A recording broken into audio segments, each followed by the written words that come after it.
Good afternoon, folks. I'm Victor Coronado alongside Carlos Cruz Mosquera. This is ANTICONQUISTA. This is Sons of Fidel. Check us out at anticonquista.com. Carlos, how we doing? All good, Victor. Thank you for Absolutely. your work and stuff here.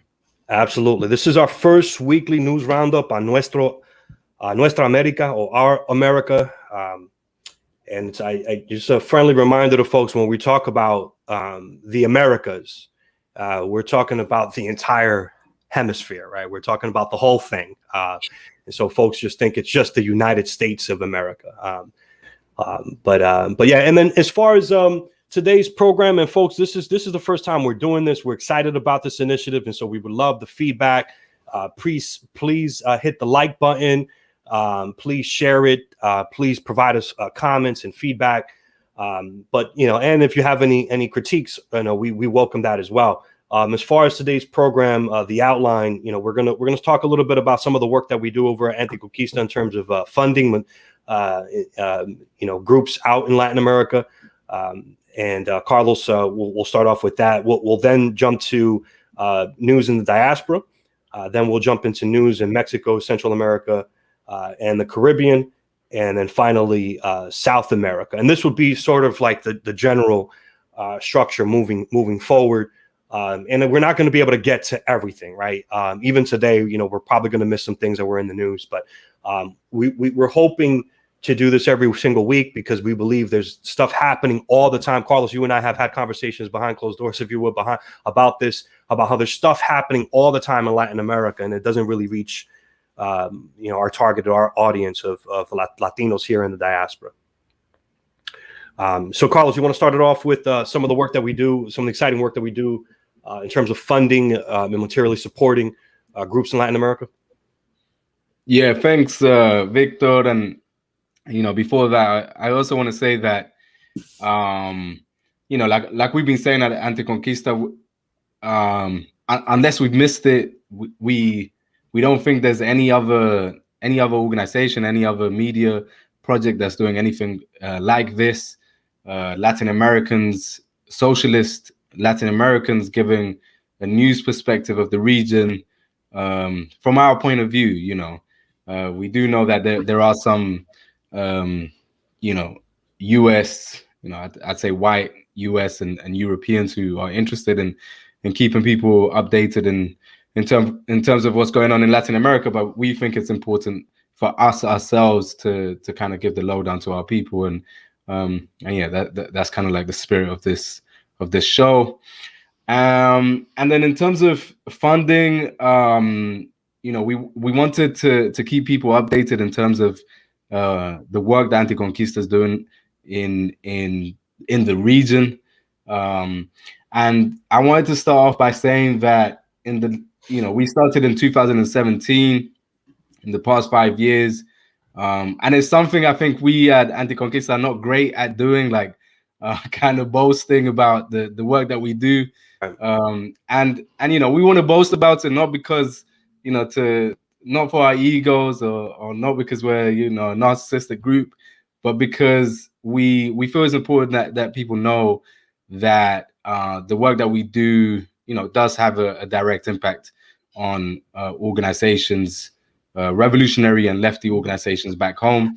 And yeah, we just wanted to announce that up until today, we have raised over $100,000 US dollars to send back to Latin America. And more recently, and the reason why it's kind of grown so much in the last month or so, or more than a month now, is because of the work that we've been doing with our sister organization, Red Condor Collective. That we've managed to kind of harness a lot of money there. But we have been doing this for the last 5 years, and we've raised tens of thousands, and now over $100,000 US dollars to send back home. And we also wanted to announce, the special announcement that we wanted to make, and that we kind of advertised in IG earlier, was that we have now also funded a Haitian leftist media project called Haiti Haiti Information Project, which you can check out on Twitter. And it's like it's like a coalition of journalists and filmmakers who are Haitian in Haiti, as well as diaspora Haitians who are, trying to keep people informed of the situation in Haiti. And we feel the reason why we, what we're kind of focusing on helping Haiti at the moment is because of the situation there. I guess a lot of us know what's happening in Colombia, but Haiti is kind of like a place in our region that has so much historical value in terms of revolution. It was the first country to free itself from colonial rule, but it's also a country that has been so neglected and so neglected by the left as well. So we feel it's important to help them out. So yeah, we're proud to now be helping Haiti as well. It's actually our second Haitian project that we funded. We funded the Haiti Action Committee as well. Back a couple of years ago. And another project that we're funding is Fuerza de la Revolución. It's a socialist organization based in the Dominican Republic. They're a political party who, have various projects in the community, social movement, and so on. And they also form part of coalitions with the broader left. But yeah, with the view of taking power and hopefully overturning the capitalist and imperialist system that exists there too, as well as in the whole region. But obviously our comrades at Fuerza de la Revolución are leading that fight in the Dominican Republic. So yeah, we're about to fund them as well, and yeah, we're proud of that. Absolutely. So next here on our agenda, Carl, and actually before we do that, folks, we appreciate for all the folks who have contributed. We do appreciate your support, and we hope you continue to support us. Carlos has mentioned this on prior live updates. None of us are pocketing this money. This money is not going into our pockets. Like we're not asking you to, hey, give us money so we can put it in our pocket. It's not happening. So we're proud of that work, and not that money doesn't money doesn't solve all the problems, but money is a resource. We have no emotional attachment to money, and money is a resource. I tell the story often of how Fidel Castro, as soon as they gave him amnesty, what did he do? He went right to the United States. Right, Fidel Castro went right to the United States and did a tour and had a whole tour to revolutionary sympathizers, right?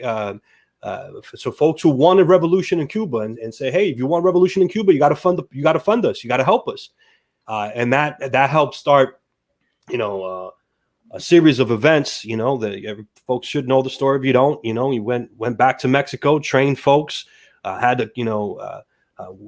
were able to buy equipment, buy a ship, so on and so forth. So I mean, money's a resource. So thank you for everyone who's been out there supporting us in that way. But now next on our agenda. So in the news has been this character. What's his name? In the Heights. Now I'm blanking on his name. Miranda. Miranda. Yeah. You watched the movie last night. I saw the play twice actually. And I'll have my take in a bit. But Carlos, your response to In the Heights, and then I guess some of the stuff that's been said in the media and in social media. Yeah, it's a tricky one, and I only just found out that it was actually a play before it was a movie. I did go to see it last night. I thought, honestly, like it's not my kind of thing. It's not the usual kind of film like I would go for.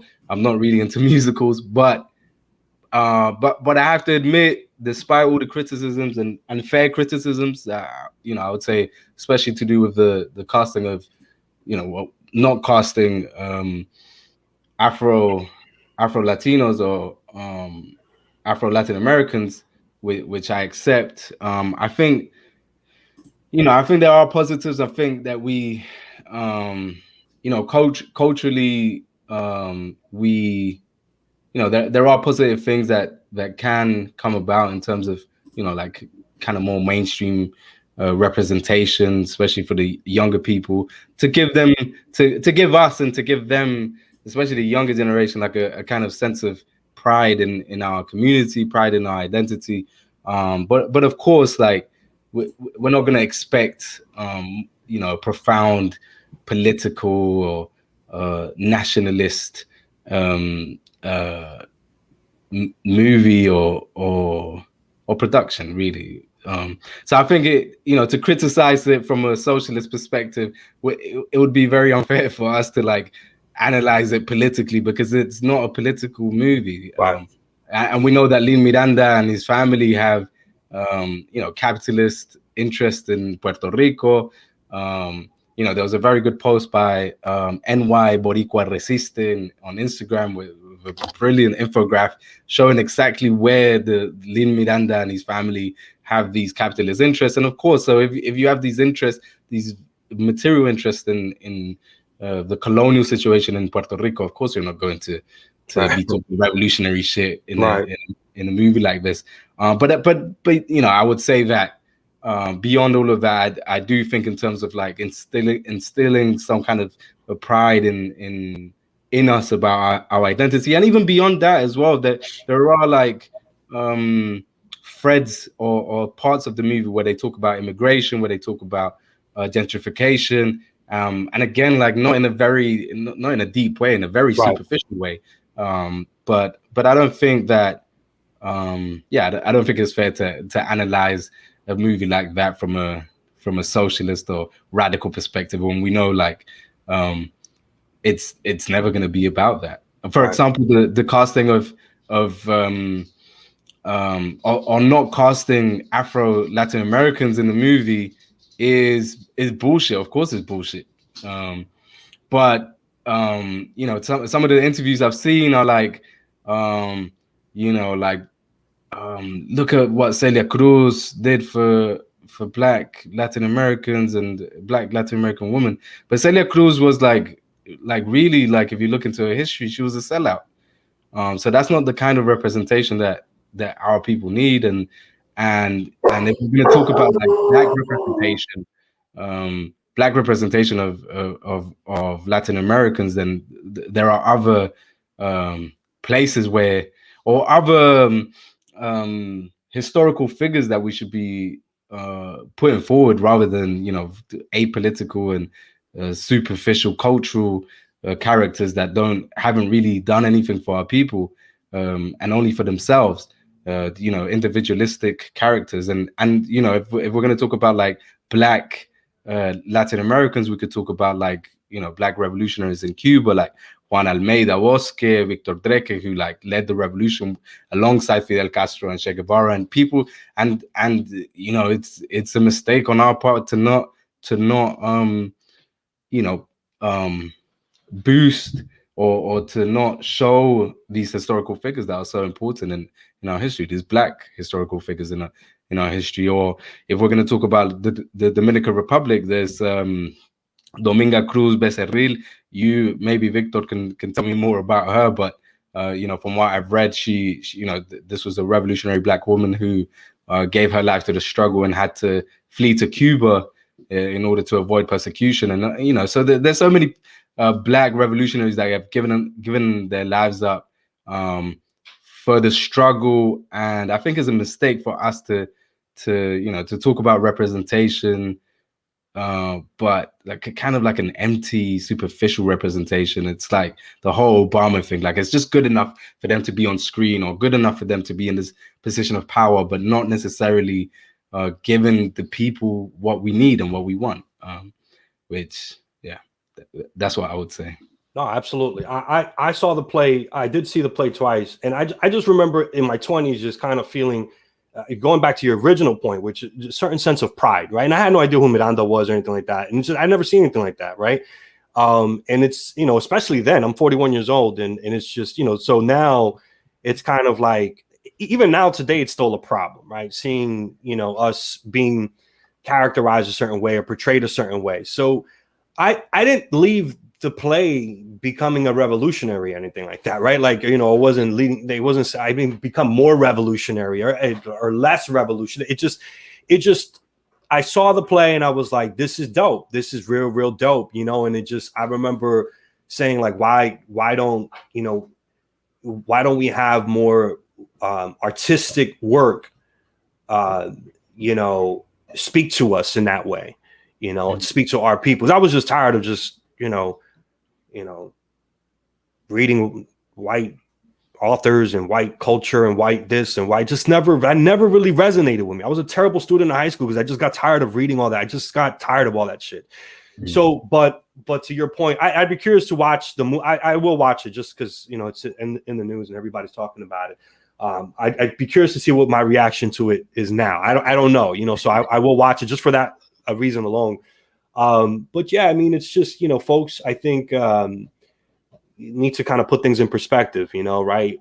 You can't expect a lot from Hollywood, right? So like anything Hollywood or Broadway, somebody told me, they were like, he had to had a bunch of white support in order for him to even do the first play. Like, so, you know, just kind of put those things into perspective. So yeah, I don't have too much of a different take than you do. I think folks just kind of need to temper expectations and just be realistic about certain things. If you're gonna watch it because you want to just watch one, you know, like how you would watch any other movie, just to sort of get away for a little bit. You know, and it's something a little bit different. Okay, that's cool, but just don't expect much from that. But yeah, all right. So we talked about that. We will bring you in the future, you know, more news, relevant news, if you will, that of things that happen in the actual diaspora that are impacting Latinos, brown folks in the diaspora. So that's just that one piece that we wanted to touch on. You know, as far as before we move on, I just want to bring attention to one particular part in the movie where, you know, there's a blackout in New York, and so all the Latin Americans in this particular scene in the movie, Latin Americans are like out on the street, and they're like, you know, it's like mad hot, and so nobody wants to do anything. Everybody's kind of lying around yeah, just feeling like really hot, and there's no power, and so everybody's kind of depressed, and they feel oppressed and so on, and then the lead characters come in and they're like, you know, we can't, you know, we have to lift our spirits, and we can't be, you know, we can't let them oppress us like this. And so their kind of solution was like to go into a sing and dance about how, like, you know, about Latin, you know, how great it is about being Latin Americans. Like, that's their way of fighting back, which is ridiculous, of course, like from a radical, from a socialist perspective. Like, you know, we're not going to sing and dance our way out of oppression. And it reminds me of one of my comrades, Luezi Kinshasa, who always said to me, like, he's an African, and he says, like, you know, it's great that Africans want to like wear the African attire and go back to the culture and, you know, sing African, decolonial African songs and so on. But when the US is bombing us, what's that, you know, how's that going to help us? Which, you know, is very simplistic. Of course, culture plays an important part.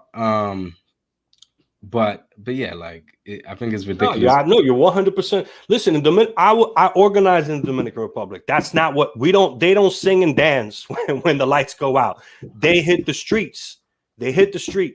And material gains are made from the demands that the revolutionary groups make out there only when they hit the streets. And sometimes things get violent, and only sometimes after a police officer gets, you know, shot or whatever. I saw it with my own eyes. I was out there covering this stuff. I saw it with my own eyes. Okay, so yeah, that's not what happens in Latin America. The lights go out, and by the way, we may have in this developed nation, we may have an outage for a few hours. You know, how about try 7 days? Try 2 weeks. Try 3 weeks. Sometimes. I mean, this is some stuff that happens out there in places like Dominican Republic and other places. Or having access to power, but not being able to pay for it. Right. You know? Right. But yeah, I mean, like it's difficult, and culture does. I do think, and I don't think we disagree. We do think culture plays a part. Of course. Like Víctor Jara in Chile, played a massive. Víctor Jara and the Nueva Canción project in Chile played a huge role in kind of like, I wouldn't say organizing the people, but kind of inspiring the people to take a revolutionary approach to social transformation. So we can't. I don't think we can criticize, and there is revolutionary culture, but Lin Miranda and his movie isn't revolutionary culture. It may instill pride and it may touch on some of the things that our people face. For sure, it does. But yeah, I don't think we should be looking for anything more than that.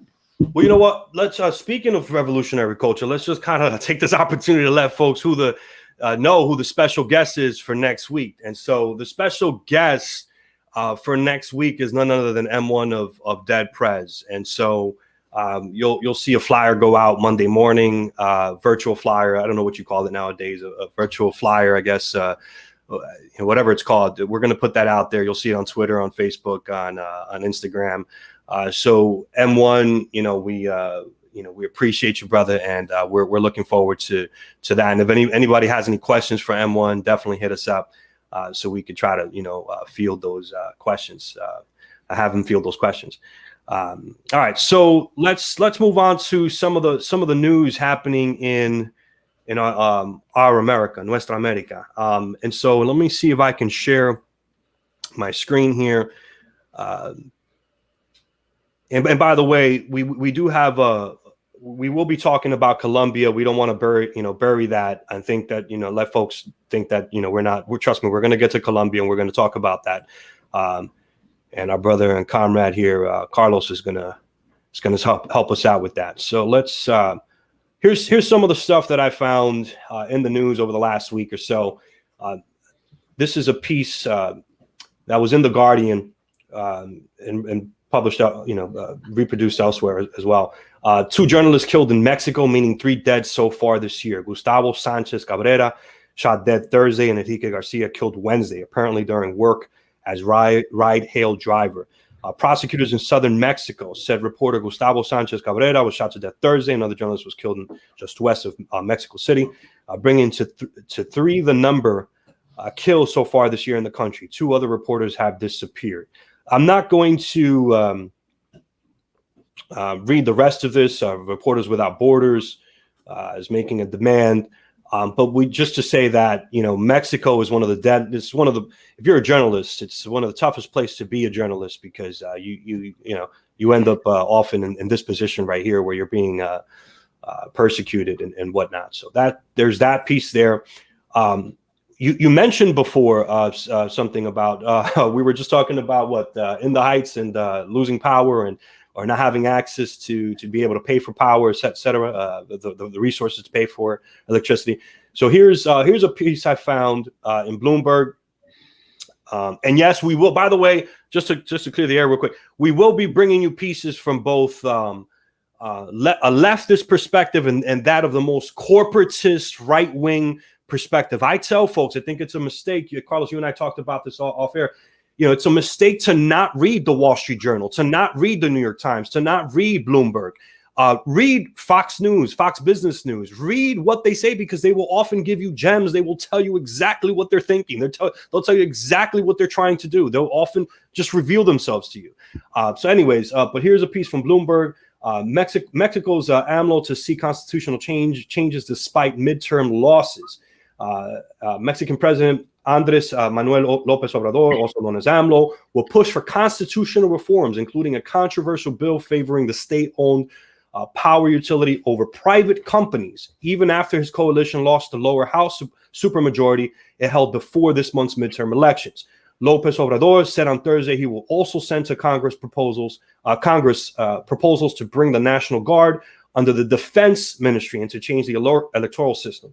A bill to strengthen the Comisión Federal de Electricidad, he added, would ensure that electricity prices don't increase for consumers by shoring up 54% of the market for this CFE.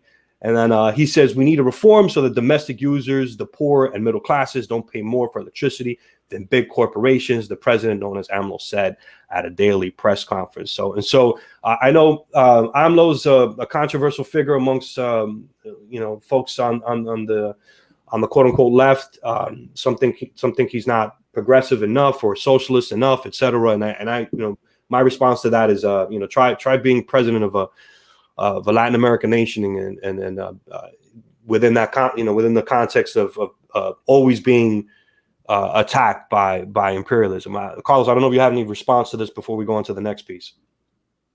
Yeah, no, I would agree with you. I think I know I've spoken to some Mexicans, socialists and so on, who have deep criticisms of AMLO, but again, like, he it kind of reminds me of like the Petro situation in Colombia, where we have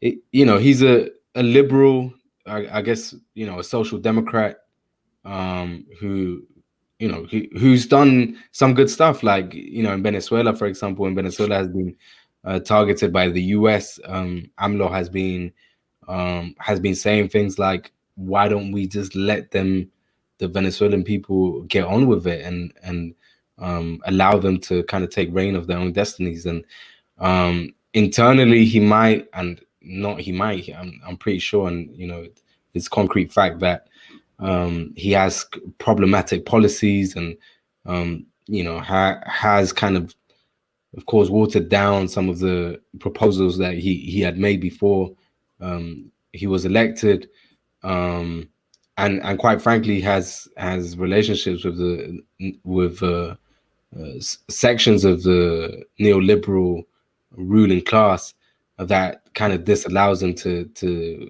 make radical change. But yeah, there are elements of his government that are progressive, and I guess we do have to recognize that. Absolutely. All right, so let me share my screen again. Bear with me here, folks. Now this is heavy in the news. I got one from Al Jazeera. I got one from Associated Press, another one from The Guardian. I mean, and all the headlines are similar, right? More opposition leaders arrested in widening Nicaragua crackdown. Critics accuse President Daniel Ortega of cracking down on opponents ahead of elections set for later this year. Here's the AP. OAS, the Organization of American States. And let me just stop there very quickly. This is a long held imperial tool, right? An imperial instrument. The Organization of American States, and folks should look up the history of the Organization of American States. It's kind of like, I don't know, Carlos, what are your thoughts on this? It's almost like this mini United Nations of Latin America. But, unlike the United Nations, where I think, like, I'm critical of United Nations, but I look at it as almost as a way to make things as part of the personal record, whereas the Organization of American States has like legit conspired, literally conspired to overthrow, legitimate leftist governments. And so, folks should really, I want to make sure, I think, Carlos, you and I have talked about this off the air. I've said it on air. I don't want to talk past folks, especially for new folks who are new. So for the folks who know what OAS is, okay, that's great. But there a lot of folks may be tuning in for the first time, or will be tuning into the first time, and just look up the history of the OAS. But here's the bullshit OAS condemning Nicaragua's pursuit of political opponents. And here's the Guardian. Nicaragua rounds up president's critics in sweeping pre-election crackdown. And so I'm not going to go into all the details. I don't want to, again, clearly we're not coming out saying this is an endorsement of this position. It's just it is all over the news. And I did reach out to let's say an elder. He didn't give me permission to use his name, so I'll just say an elder who is in Latin America, who's been a long he's been a long time fighter, revolutionary fighter. you know, he gave me his take on it, and he said, look, Victor, you have to understand, not too long ago, the imperialists, you know, brought in, you know, priests and folks from El Salvador and basically infiltrated Nicaragua's infrastructure to try to overthrow the Sandinistas again. And the Sandinistas knew a year before that happened, they were made aware of this. And so there are things that the Western media will not talk about.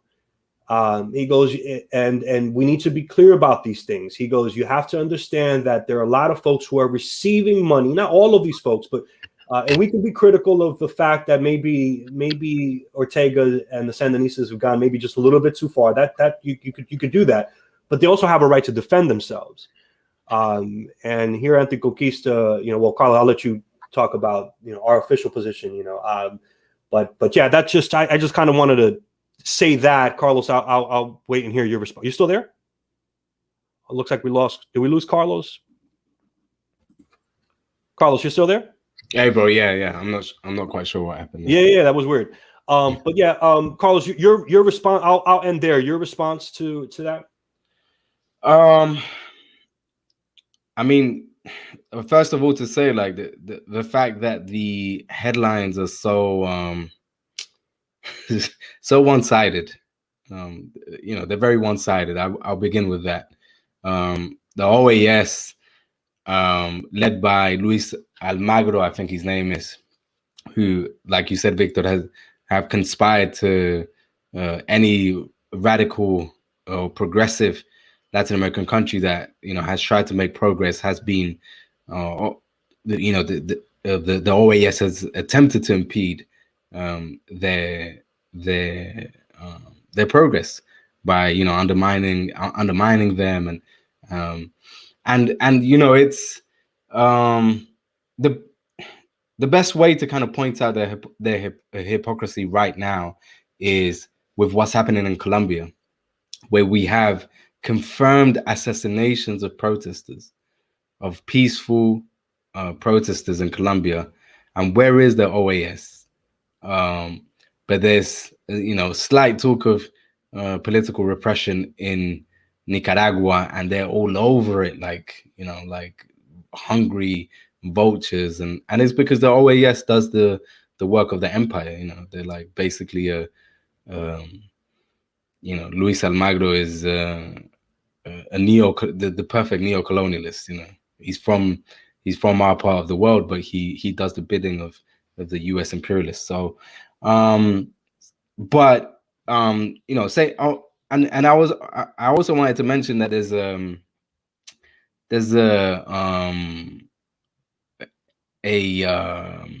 a journalist from the New York Times who was impeded from entering Nicaragua, I think yesterday.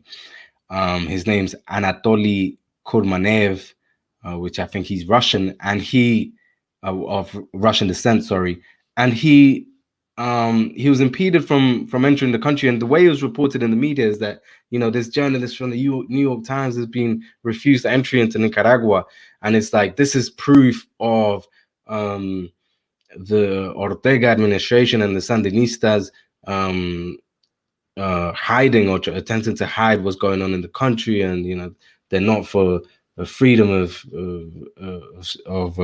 information and so on.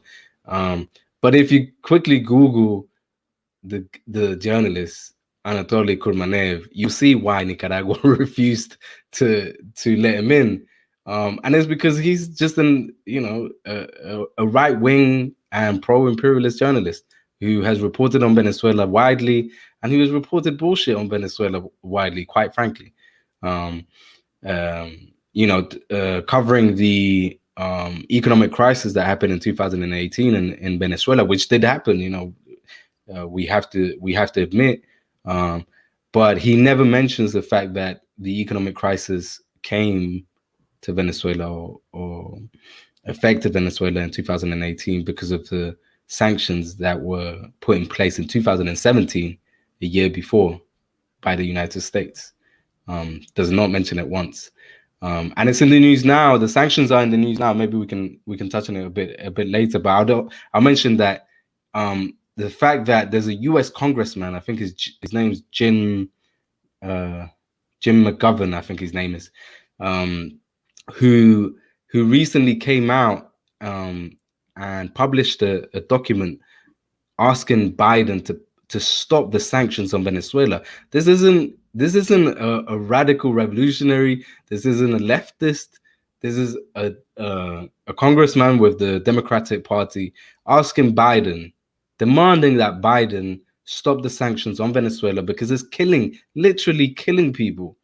And this journalist from the New York Times that wants to enter Nicaragua failed to mention that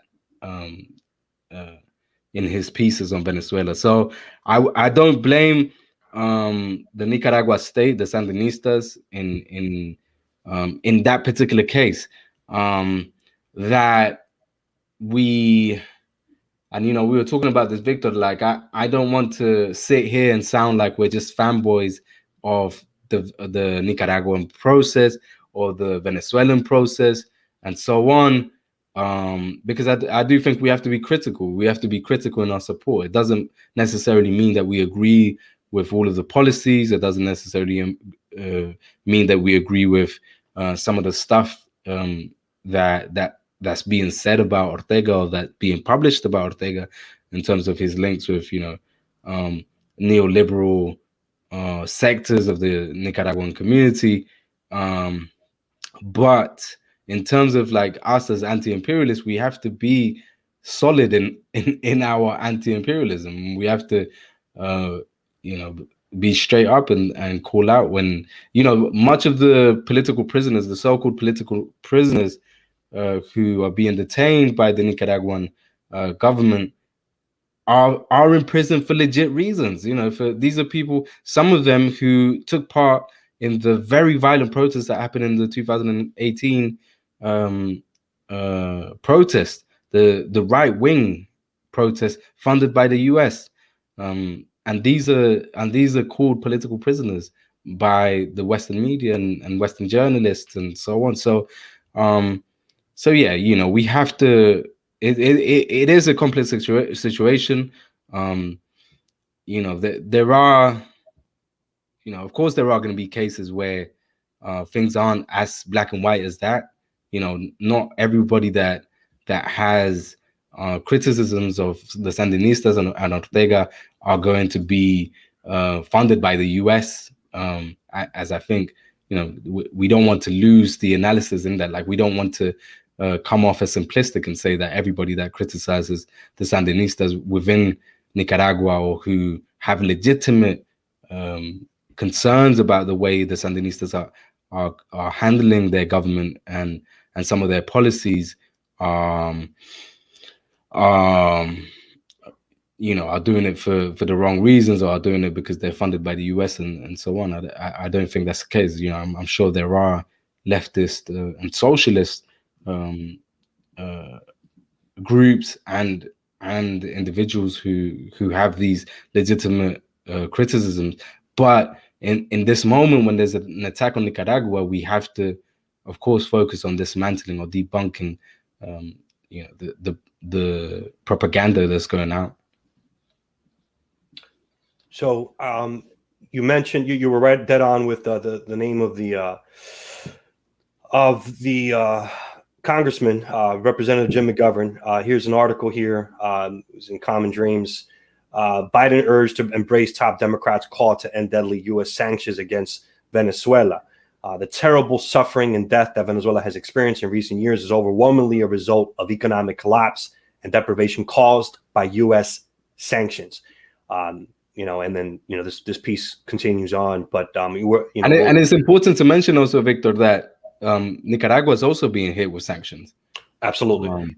And here's the thing, that some of these folks who've been arrested recently have called for sanctions, and it's illegal for them to do so. Just for people to provide some context, just imagine someone saying, who's duly elected to office in Congress, saying someone should sanction the United States because I don't like the way the president is behaving. What would be the reaction? Or even in a place like Venezuela, when you got Juan Guaido, who's openly called for U.S. military involvement in Venezuela. You know, again, think about that for a second. Imagine a U.S. lawmaker in Congress saying someone should invade the United States because we have a dictatorial, let's say a Republican doesn't like Biden and is calling for sanctions against the United States or a military invasion against the United States. What would be the response of the United States government? And rightfully so. And rightfully so, right? So these are the type of things that are happening, but yet all we see are these headlines, right.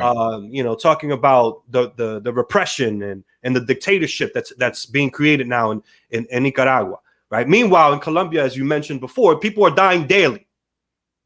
Where are the headlines? What are people saying? What is the U.S. saying? You know, what are the Western media journalists saying? Exactly, so, and it's not to say that, you know, if there are cases of political, if there are cases of political repression, then rightly so, it should be investigated. But why are they so quick and so thorough and so aggressive in their reporting of these supposed cases when clearly there's something more urgent going on in Colombia? But that's not being treated the same way. So it just shows that there is a political motive, you know, an imperialist. Let's be clear and say that it's an imperialist motive behind it. Absolutely. So moving on over here, Kamala Harris had her "Do not come to the United States" media moment. I'm pretty sure every folks have seen it. Her trip to and then this is a headline. This is an op-ed piece here. That I found, it was an okay piece, but the headline was Kamala Harris Guatemala trip displayed our refusal to accept any guilt for the region's woes.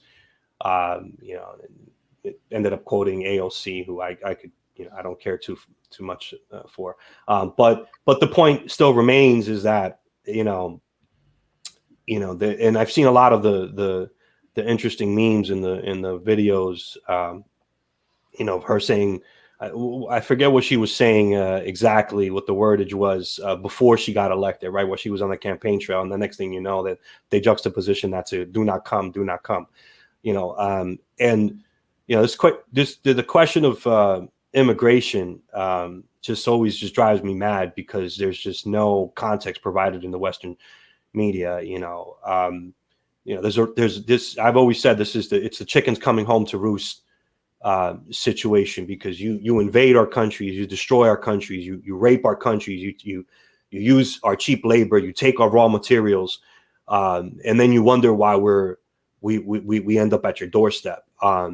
It's puzzling to me that folks can't figure that out, but it's a simple equation. It's just as long as you don't actually explain this to folks, as long as you don't teach this to folks and sort of hide this, then the narrative, you could just focus on the narrative, which is whatever's happening now, right? Whatever's it. We don't look at the why. It's just we just report what's happening now. We're prisoners of the moment of now, and this is how you win over white folks, and this is how you create divisions among folks, workers, because as long as you could keep reminding white workers that these elite, quote unquote illegals, these spics, these brown folks, these Latinos, these rapists, these murderers are coming across the border to take your job, to invade your community, to invade our country. As long as you focus on that and I keep repeating that narrative over and over in the media, then you can keep folks, working class folks, divided. But you got a response to that, Carlos, before we go to the next one? No, I'll just quickly say that, like, kind of not on this direct topic, but on Kamala Harris and going back to what we were saying about representation, this is another perfect example of why representation isn't enough. It's not enough for us having our own people in power if they're doing the work of the imperialists and of the capitalists. And it's the same in these movies, as in Lin Miranda's movie. Like, it's understandable why people would want to feel more like they want to see themselves in the movie, but also, like, is that the kind of representation that we need and want as a people? Like, we need representation that's about speaking about or doing things to improve our communities materially. So So yeah, I would just say like representation isn't enough. It's about like who are these people that we want to see in power in the big screen? Is it people that, you know, is it just because of the way they look, or because they're like the same, from the same country as us and the same race as us, or is it because we want to be represented by people who are doing shit for our people, actually doing material shit for our people and trying to transform society? And for us, at least as socialists, is what's important. Absolutely. Absolutely. So continuing on here, and let's see here. What time is it? 3:48. We're doing good with time. That's fine. This was I found this piece in Washington Post. I'm always like leery of the Washington Post, but I'm not gonna lie. Every once in a while, they got some good stuff. I just always question the motive, and given its history and everything like that, it's just when it's ties to Washington, But anyways, here's an opinion piece. Honduras, the narco state that illustrates the U.S. contradictions. And it's by Carlos Dada. I don't know who he is. I didn't check to see who he was, and I apologize to folks for not doing that. But he goes on, to talk about the current situation in Honduras, which is just the place is just a complete mess. So here's let me just read to the audience just parts of this. Wherever you walk in Honduras, you are most likely in drug trafficking territory. For half a century, this country has been the Central American base for drug trafficking. Organized crime has infiltrated all institutions. If a Honduran comes across any authority, police, mayor, congressman, chances are that figure has commitments to organized crime. However, the Honduran drug trade has moved in step with the United States interests. The recent New York trials against Honduran drug traffickers allow us to measure the extent of the infiltration by organized crime. Military and police chiefs, politicians, businessmen, mayors, and even 3 presidents have been linked to cocaine trafficking or accused of receiving funds from trafficking. But the trials have a subplot that the scandalous testimonials of criminals have buried: the clash of agendas between the different U.S. agencies involved in Central America. The CIA, the Drug Enforcement Administration, and the State Department have rarely acted in unison. And so it goes on to say, Juan Antonio Tony Hernandez, brother of President Juan Orlando Hernandez, was found guilty of smuggling 185 tons of cocaine into the United States and sentenced to life in prison. Here, the drug trafficking was indeed state-sponsored, said U.S. District Judge Kevin Castro in the sentence. The judge concluded that Tony Hernandez used the Honduran army and police for his criminal activities. From these earnings, he contributed large sums of money to the political campaigns of his brother and then President Porfirio Lobo Sosa. And then it continues. The case against him was the product of years of investigation by the DEA and the Justice Department into criminal activities of the Hernandez family. While the anti-drug agents followed the trail of the drug trafficker, the Honduran president received support from the State Department, which even endorsed his fraudulent 2017 election, because the opposition leader, former President Manuel aligned himself, quote unquote, aligned himself with the Venezuelan regime. All right, the DEA's priority is to hunt down narcos. In Honduras, the State Department's priority is to weaken the Bolivarian government of Venezuela, even if that means endorsing the fraudulent election of the head of the Hernandez family. I mean, you can't make this shit up. I mean, you can't fucking make this shit up. Zelaya, who was, by all measures, he was not a communist. He was not a revolutionary socialist. He was let's say, a progressive, talking about land reformers, representing the campesinos, so on and so forth. But he was going to be the next Fidel Castro all of a sudden in Honduras, and he gets in there. All of a sudden in Honduras, you have some hope, right? Some hope for change, and people beginning to get themselves involved in the political process, right? And what does the United States do? And I remember when this happened.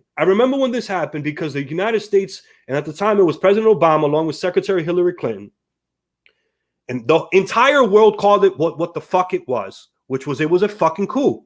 It was a coup d'etat, all right? It was a violent overthrow of a democratically elected president, all right? The United States, if I recall correctly, initially called it a coup and then immediately took it back. I believe Obama slipped up, if I remember correctly. Folks could fact check me on this. I believe he slipped up and called it a coup, And then here comes Secretary Clinton tapping them on, saying, no, we can't do that. And they took it back. And they allowed this situation to happen. And now we have this right here saying that this is, so, I mean, for folks who again, we study imperialism. This is what we do. We study imperialism. We have to understand that the interests of the working class folks in Latin America are not aligned at all with the interests of U.S. imperialists, of the U.S. capitalists. And we have to always study what the imperialists are saying, what they're doing, what their interests are, so on and so forth. So I'll stop there and wait to hear your response, Carlos, if you have any. No, just to emphasize what you're saying, how hypocritical the U.S. government is, the U.S. state is. There's a situation while they allow narcos to develop and sometimes are directly involved with them in places like Honduras and as well as Colombia, Mexico, and so on. They make up stories about progressive leaders. Maduro, I don't know if you remember, but a couple of years ago, Maduro was put in a warrant list, and I think there was like a $10 million bounty on Maduro's head for being a narco leader with no evidence. Like, fair enough. Like, if you have evidence, bring it forward, but with no evidence. There's also the cases of like ex-guerrilla combatants in Colombia who are also put on a bounty list with no evidence. So their whole narco thing they use it as a smoke screen for the bullshit that they do in our region. Yeah.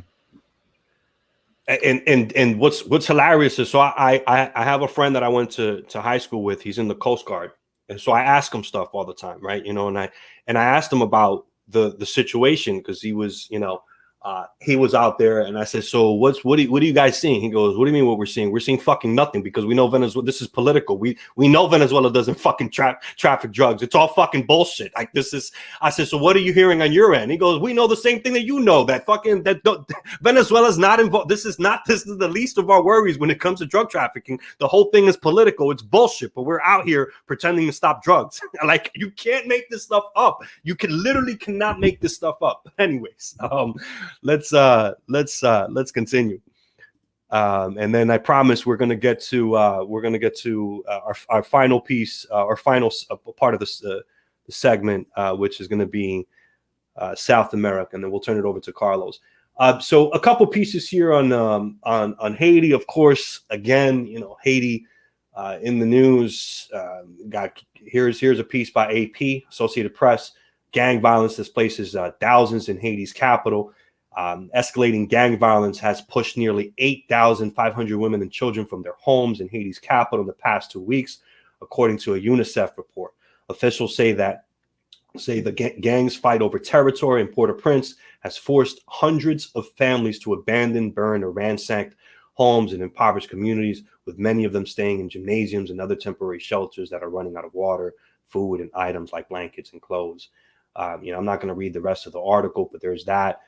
Here's the Miami Herald. Haiti already had a child hunger problem. Now COVID and gang clashes are making it worse. And so, COVID-19 and an economy already in free fall, droughts and intense tropical storms, gang violence and chronic instability are not only raising levels of hunger in Haiti, but leading to increased levels of severe child malnourishment. The head of the United Nations leading child advocacy group in the Caribbean nation has warned the number of children suffering from severe acute childhood malnutrition has more than doubled, increasing from 41,000 last year to an estimated 86,000 children this year, said Bruno Mais, UNICEF's representative in Haiti. And then lastly, here's another piece in the Miami Herald. Haiti leader tells UN that constitutional referendum and elections are on the way.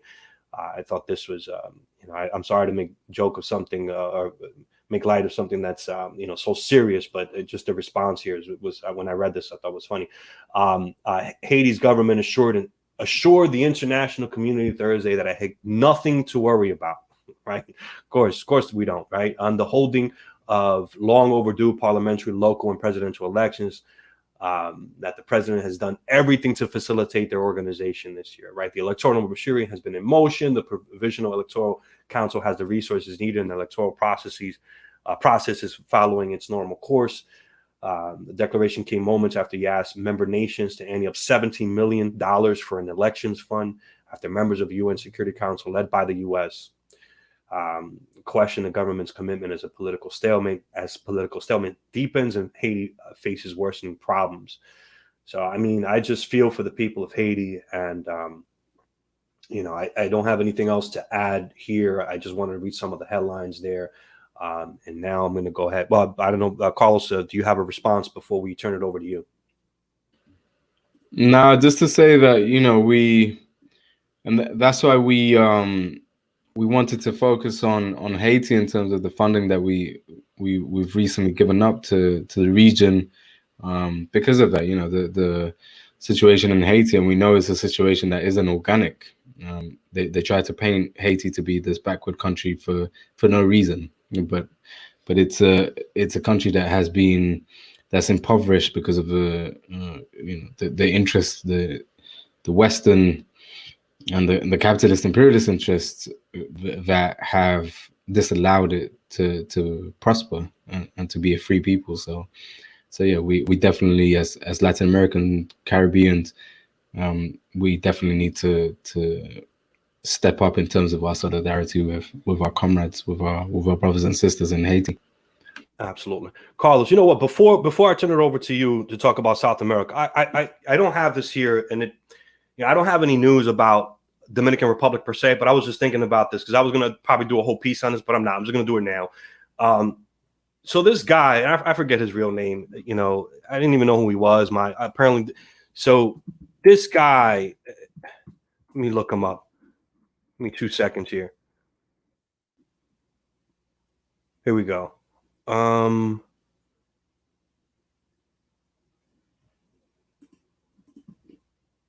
Anyways, he's known as alo fuck. And Dominicans use that alo fuck phrase, alo fuck. When we, tú lo vas a hacer como alo fuck, blah, blah, blah. But this guy, he goes by alo fuck, whatever his real name is. This joker goes and interviews Juan Guaido. Now, I'm only mentioning this because this guy is very popular and influential to the Dominican community, specifically in the diaspora, right? And this joker interviews Juan Guaido. He has this whole poverty to riches story, and he's very influential. And Dominicans we get very easily impressed. And I'm gonna say what I have to say to my Dominican community because I'm Dominican American, so I can speak to my people a certain type of way and say certain type of things. At the tigre a lo fucking, this guy comes and he has all this influence, and because Dominicans get impressed by the shiny lights and the shiny objects and stuff. Like, I'm gonna say this right here. Fuck alo fucker. Stop listening to people like alo fucker. This guy he doesn't have the same interest as our people, as the working class people. He is a capitalist. This guy in that interview, he calls for basically military intervention by the United States. He challenges Juan Guaido for not being hardcore enough because he's not fomenting a civil war in Venezuela. And he says all this outlandish, crazy shit. And I'm talking to my Dominican people, and my Dominican people are like, whoa, the fact that he's able to have this interview with this guy, just says, again, worried about social status. Stop, who gives? Ya lo fuck it. Si tú prives tanto en Tigre, tírate para allá, para Venezuela. Go to Venezuela to say, you acting so hardcore behind that mic because you think you hardcore. Go to Venezuela right now. Go to the hood and let me see and talk that military invasion shit to see what's good. Pa ver que lo que. But I just have to say this to my Dominican people. Stop listening to people like alo fucking. Fuck him. He doesn't represent our people. All right. And he doesn't have the same interest. He's a multi-millionaire now. All right. Y algo está buscando ahí en Venezuela. He wants something out of Venezuela. That's the only reason why he's doing this. So for my people out there who listen to alo fucking, fuck this guy. All right. And I'm sorry that I'm so passionate about this, but literally, if you even look up Juan Guaido, right? Go to YouTube, look up Juan Guaido, and do a search over the last 12 months, with the exception of a couple CNN pieces, alo fucker has more hits than anybody else. So he's been able to reach more people to talk about Venezuela, to influence our people in the diaspora. about what's happening in Venezuela. This guy is not an authority on anything Venezuela, anything revolutionary, anything that's happening with our community. Pues para todos los dominicanos que están ahí escuchando esta vaina, oye, que se vaya, pues que se vaya el diablo a este tigre a los fuckers. Si tú prefieres tanto en tigre, tírate para allá, para Venezuela. Let's see what's good. Let's see what's really hood. Go to Venezuela right now in the hood. Talk that military invasion shit to see what's up. That's my rant is over. So I turn it over to you now, Carlos, about what's happening in Latin America. Excuse me, South America. Yeah, no, and I'll say that, you know, it's a similar situation in Colombia, and you know that we're about to talk about. It's such a similar situation in terms of like these celebrities who, you know, have so much, I guess, there's so much influence on our communities, and some of them are like from working class backgrounds. Like I think like this guy that you're talking about, Victor, who come from working class backgrounds and who make it and who are wealthy, like people like J Balvin and Maluma and Juanes and the football players who have said nothing, about the situation in Colombia. When they do speak, they're like, can people please stop violence on both sides? Like, we're all Colombians, and we've tried to explain that the reason for this isn't because they're apolitical, it isn't because they're politically ignorant, but because there is a material interest in them having that very conservative position, kind of hiding the fact that it isn't about both sides being equally wrong. It's about an injustice, like state injustice. And the reason why they don't want to talk about that is because to use their power to influence Colombian people to further get them to understand that this is a situation of class struggle will mean that they would have to their own material interests would be threatened. You know, their own wealth would be threatened because they're now part of the same system. You know, that same system that oppresses all Colombians. And so with that, like the situation in Colombia continues to be, even though it might not be in the news or all over social media as much as when things were really popping off in April and May, it continues to be the same. You know, protesters being killed, protesters being disappeared, injuries, detentions, all kinds of things continuing to happen. The latest in terms of news is that the Comité, the National Strike Committee in Colombia, who are kind of like a coalition of the people who organized the protests, sat with the government. But we have to understand that, you know, there are discussions, and they want to the committee wants to have negotiations with the government, but the government says we're not having negotiations, we can have discussions. And so they've been having discussions back and forth. The National Strike Committee decided that they'll stop the protests. So they would organize a protest every Wednesday. And so that was kind of the national strike mobilization every Wednesday. But what people need to understand, what we all need to understand, is that this protest is now out of the hands of the committee, of the official protest committee, and is now in the hands of the working class people, of the masses themselves. And a lot of these are young working class oppressed Colombians who don't have a seat at the table, but who understand that there needs to be change. And so you know, and it's important that we don't. The National Strike Committee is made up of like lots of different sectors.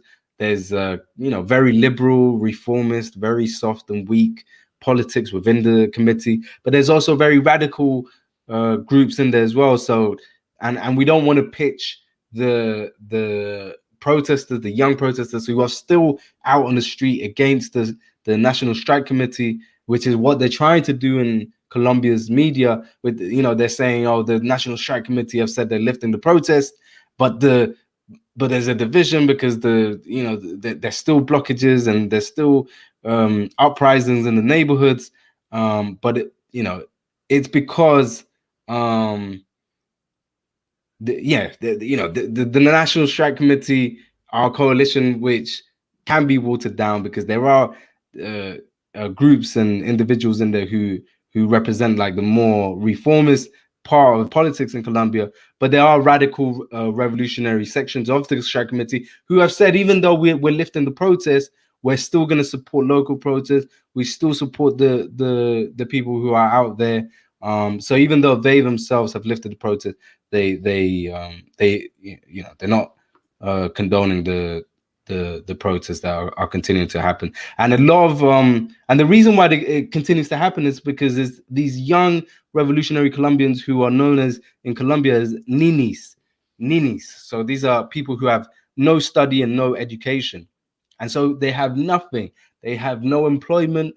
They have very little hope of anything in this society, and that's why they're out on the streets. And that's why many of them are giving their lives, because they're tired and they want a full transformation of society. They want structural changes. And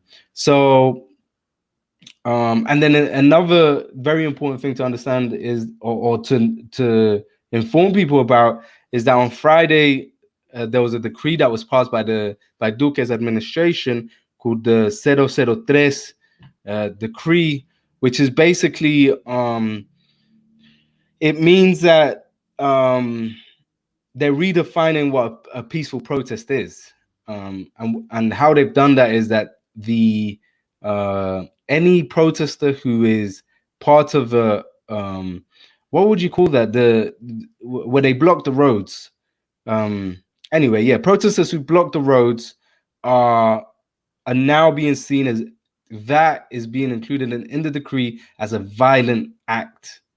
And so they're targeting the young people who have blocked the roads as being violent with that decree, and so then giving way for a violent response from the police and the military and the riot police. And so we have to keep our eyes out on the situation in Colombia with this decree. Even though there's already many deaths, I think the last figure that the grassroots organizations in Colombia have given is over 70 deaths of protesters. And so, unfortunately, it's likely that we'll be seeing many more with the passing of this decree. And also, lastly, Human Rights Watch. Human Rights Watch, which is again like this very liberal, Western-centric organization that has attacked, it's used by the imperialists often. Human Rights Watch themselves are in Colombia reporting and saying, and they're about to publish a document where they are showing proof that the Colombian police has killed and detained and disappeared protesters. But where is the outrage in the Western imperialist media? Where is the outrage? Where is, and this is concrete evidence, and this is evidence coming from their own people who do their bidding in Venezuela and Nicaragua and other places, other progressive leftist Latin American places. But when it comes to publishing concrete facts and documents of the situation in Colombia, an ally of the West, then all of a sudden, they're blind and their journalists are focusing on, maybe the European soccer championship and so on. Right. So they have no time for Colombia. So yeah, that's all I would say on Colombia. Do you have anything, Victor? I had a few questions, because it's really I'm always fascinated to hear your side, because you're connected out there. So that, to me, that's important, right? Because I while you were talking, I had some of those one of the headlines, that one's in particular was from Al Jazeera. And I've seen some of these other headlines sort of saying the same thing. But what you're saying is that, and the headline is that we're going to suspend protests and all this other stuff. But you're saying that there's sort of this a little bit of a schism there within the movement, because the committee is trying to, quote unquote, negotiate dialogue. Let me just say that because that's a false headline, and that's a headline that's been used a lot. But it isn't that they're lifting the protest, They're lifting their protest that they were doing every Wednesday. But that doesn't mean that the protests in the streets of the masses are being lifted. And it doesn't mean that the committee as a whole is against the protest by the working class young people continuing. So they're pitching it as, oh, the National Committee are saying that they're lifting the protest, but the protest, there's a division there, and that's how they create divisions, and really it's a false headline. No, so that's why I was asking the question. I just wanted to get that clarified. That's interesting. And what's amazing to me is you're saying, so we're looking at possibly over 70 deaths. It's just, again, we know why, but it's just mind-boggling to me. If this were happening in Venezuela, if this were happening in Cuba right now, if this were happening in Nicaragua right now, in any of these places, we'll be talking about invasion. We'll be talking 100%. I mean, 70 deaths, and no one hears talk. I mean, it's like, it's just these people, and it's it's like these people are invisible, and it's just unbelievable. Hundreds of disappeared people as well, and likely, unfortunately, many of them dead. Just unbelievable. I saw your piece earlier today. That we have it up on Anticonquista's Instagram. You said there's a group out there, right, that's trying to do some of the detective work to try to figure out what happened to these folks. Right. Yeah, there are several groups. That particular group that I was talking about earlier was Chucho Minga, based in Medellin, who we've supported with funding, who are going around police stations looking for disappeared protesters, as well as making sure that those who are confirmed that are detained in those police stations are accounted for, and making sure that they're not going to be brutalized and disappeared as well. But yeah, that's just one group of many who are doing really good work in terms of trying to make sure that the protesters are accounted for. Just unbelievable, just an unbelievable situation. I mean, can you imagine being one of the family members and you having to rely on this group to try to find out what happened to your son, or daughter, for that matter, Right. Carlos, where do you want to take us from here? I'll just quickly say that Peru, obviously, as we know, Peru has gladly and we celebrate the victory of Pedro Castillo, who obtained 50.12% against Keiko Fujimori's 49.87%. It also shows like it's a very narrow win, but a win nonetheless. But it's a very narrow win, and it also goes to show how much power these people have in our countries. Peru, where Keiko Fujimori, the daughter of Alberto Fujimori, a dictator, somebody who caused so much bloodshed, somebody who oppressed Peruvian people to the core, was able to come at 49.87%.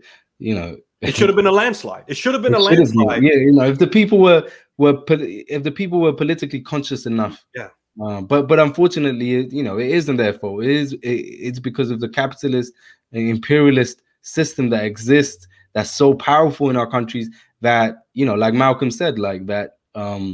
Unfortunately, their media and their propaganda forces us to see our enemies as friends and our friends as enemies. But fortunately, Castillo won. The votes have been counted, and we know he's won. The National Jury of Elections has to announce it still, and they haven't announced it because Fujimori and her people, her party, what was it? I forget the name of the party, but her party are claiming that there was fraud and there were irregularities, and so they have to investigate those before making the official announcement. And many commentators are saying that Keiko Fujimori is pressuring them with these supposed irregularities to stall the process of him winning, because she feels because she wants to flee the country. because she's probably the one involved in irregularities and crimes, and so she's kind of stalling to get, buy herself some time to flee the country, and hopefully she's either taken to justice or she flees the country, and our people, our Peruvian people, are given the space that they need to for the transformation of society. And it isn't to say Castillo and his party have a really good Marxist line. It isn't to say that their policies are gonna right away. I'm not quite sure how the governmental system in Peru works, but I'm sure like they also need a majority in Congress to be able to actually carry out properly the proposals that the Castillo party want to bring in. So it's not going to be an easy ride. It's not going to be like a complete transformation from overnight. But it's a positive step towards this transformation, and hopefully the first of many radical left-wing governments that we're going to see in Peru. And it's a historic win, because for years it was like the same situation in Colombia. For years, decades, the extreme right having so much power in the country, and then now finally we see change, and so yeah, we're really happy as a region that we can add Peru to the progressive governments of our region. To your point about him, not being, having the best, maybe quote unquote Marxist positions. I'm not sure how you characterize it, but two things. He came out recently and said, "I'm not a communist. I'm not a communist." And then two, just want to let people know this is not Chavismo. This is not Chavismo. So, but again, to which I would say, again, try being a president of a Latin American nation, knowing that you're gonna. It's a crazy chess game that you're constantly playing with the oligarchs who have their ties to Washington, and it's just, look, for whatever it's worth, we'll take that, right? We'll take that right now, and maybe he's saying this now, and then later on, we could see some different things in terms of policy. And as long as, look, at the end of the day, as long as people are gaining material benefits, working class folks and poor folks are gaining material benefits and material gains, and we're able to see some progress, and maybe he's another AMLO, which again I'm okay with. That's fine, So but yeah, I just kind of wanted to mention his public statements and then kind of my sort of analysis on it. Great. So great, thank you, Victor. Oh yeah, and then Venezuela, as we mentioned earlier, U.S. Congressman Jim McGovern. Sorry, I'm suffering here with hay fever in London. But yeah, U.S. Congressman Jim McGovern has urged Biden to stop sanctions in Venezuela. He said, quote, "Sanctions should never be used to punish whole populations for the actions of their leaders or to bludgeon an adversary into submission." And so, this is a right-wing, really, he's a right-wing Democrat who's telling Biden that, the U.S. government needs to stop this violent act, because that's what it is. It's affecting the lives of millions of people, and as analysts have said, it has cost the lives of tens of thousands of people. So there's literal blood on the hands of the U.S. government, and so when somebody like this guy says it is because it's like that, and yeah, hopefully Biden takes it seriously, and those horrific sanctions are lifted as soon as possible. And then lastly, Brazil, that's another nation in our region that we need to pay closer attention to, as I guess the Latin Americans of the Spanish-speaking world. we often ignore Brazil, or it's not as visible to us. But yeah, Brazil are fighting hard against Bolsonaro. We have seen protests the last few days, and increasing protests, where hundreds of thousands, if not millions of people around the bigger cities of Brazil have gone out to march against Bolsonaro for his handling or mishandling of the COVID-19 response. And it's of course being led by revolutionary organizations who are on the ground in Brazil, leading the protest. There's a strong communist movement in Brazil, the Workers' Party, but also MST. What are they called? Movimento, the landless move. the landless movement.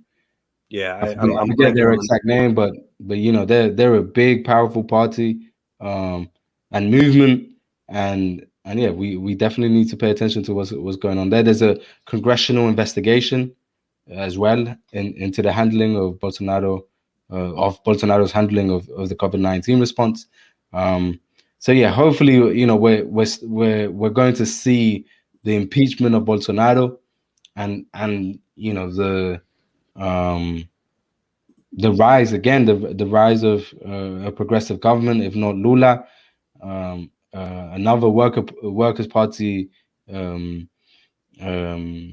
candidate, or another, yeah, and a socialist, and as radical socialists, we as Marxists, we believe that change needs to be thorough. It needs to be revolutionary rather than reformist. We know that Lula,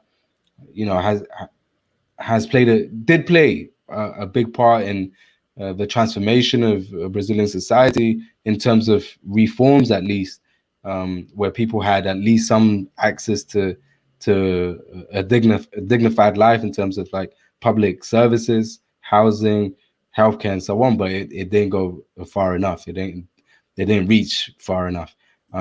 So hopefully this time, with the lessons learned, and also with seeing the way Bolsonaro has handled this government, the people are able to pressure, or the people themselves come to power, and bring about the full and proper transformation of Brazilian society. But yeah, that's another region, another country that we need to keep our eyes on, that we need to show a solidarity with, that we need to build closer links with, to play our part as well in their process.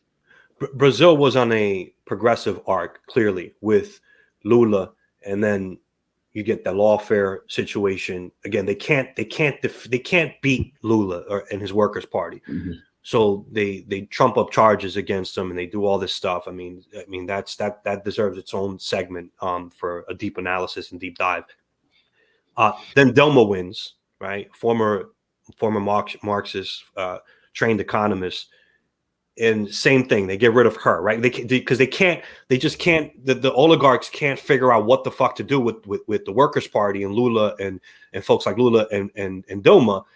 And what's the end result of that, right? Very similar to Honduras.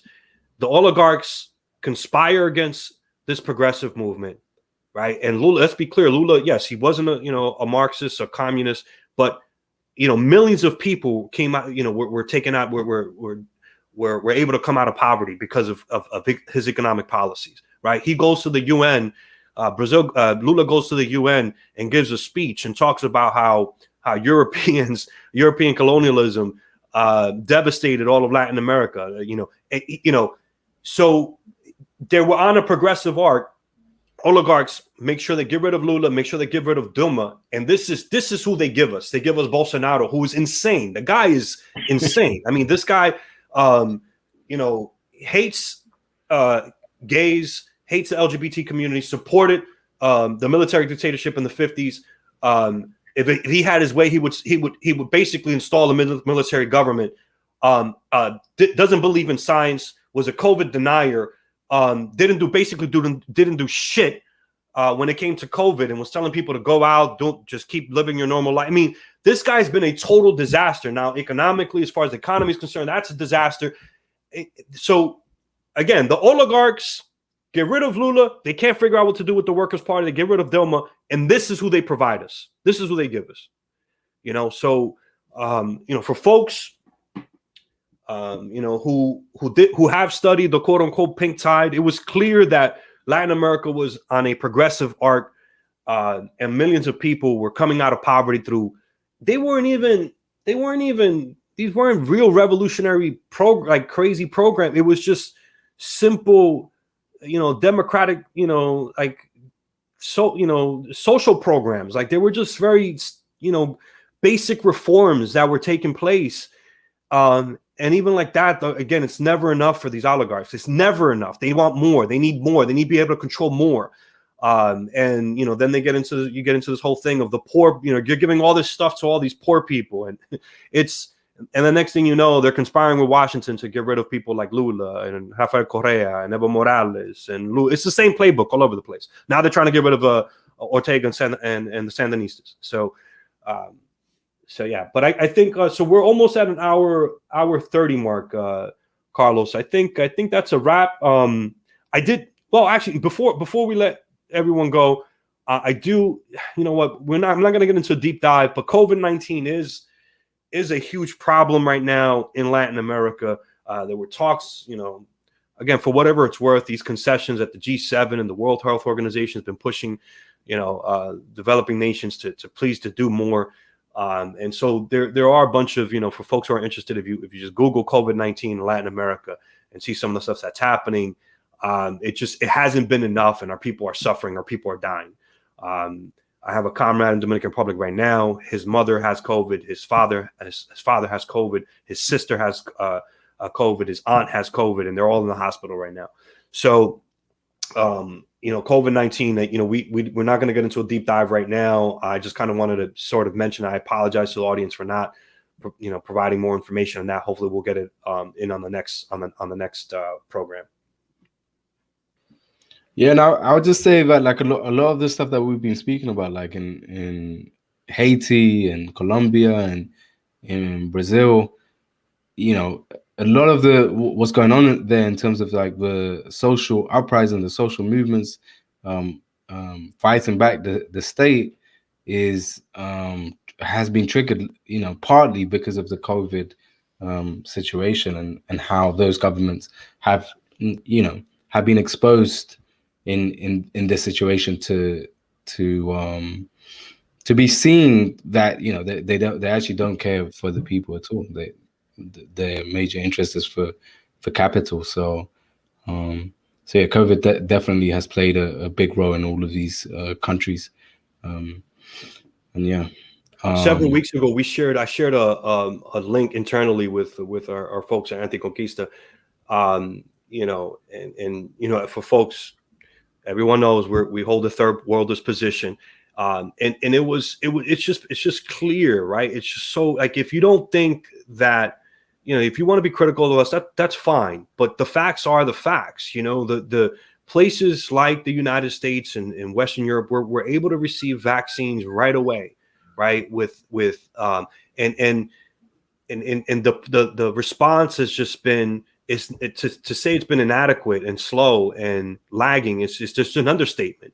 So, now we have a situation in the United States. This is how crazy capitalism, this is how, there's reasons for this. There's other reasons for the political reasons and as far as education and whatnot. But here now we have a situation in the United States where we have a surplus of vaccines that are about to expire because we have fucking American idiots. I'm sorry, there's no other way to put this, but we have American idiots who refuse to take the vaccine because they believe that there's a worldwide conspiracy or whatever. Meanwhile, our people in Latin America need it and are dying, right? They need it and they're dying, okay? But yet we're crazy for being third worldists because some of the arguments that we put forth really aren't. It's just yeah, and like to go to a concrete example of Brazil, like nearly 500,000 people dead because of COVID-19. I think the figure the people vaccinated in Brazil at the moment is something like 11%. And this is a huge country of hundreds of millions of people. So and as you're saying, Victor, like a lot of this has to do with, well, it definitely has to do with the global hierarchy in within capitalist imperialism, where the West, the so-called first world, has access to vaccines, has access to technology, and has developed technology and so on because of their position in the world economy, which is unjust, which is based on the looting of our resources, the looting of our labor, that all, eventually has all gone into them being able to progress technologically and scientifically and so on. So it definitely plays a part. But yeah. Absolutely. Well, folks, that's going to be a wrap. Check us out at Anticonquista. Please like, please share, please promote our content. If you got some extra coin, help us out so we can help our people out. Again, none of that money goes into our pockets. They go into our people's pockets. Excuse me, not their pockets per se, but their coffers, if you will, so they can go ahead and do something with that money. Resources matter. And so I'm seeing some folks asking us about next week. Well, I know. So next week we're going to be interviewing M1. So we'll have to figure out how we're going to juggle. And if we may have to skip a program, Carlos, you and I will talk off air about that. But for sure, the week after we will be back to do another roundup. So maybe we catch up, and do a 2 weeks worthwhile of news. But we appreciate all the support. Everyone have a great afternoon. Happy Father's Day, which we forgot to mention. It is Father's Day, so happy Father's Day to all the fathers. Peace y pa'lante, mi gente. All right, Grandma. Thank you.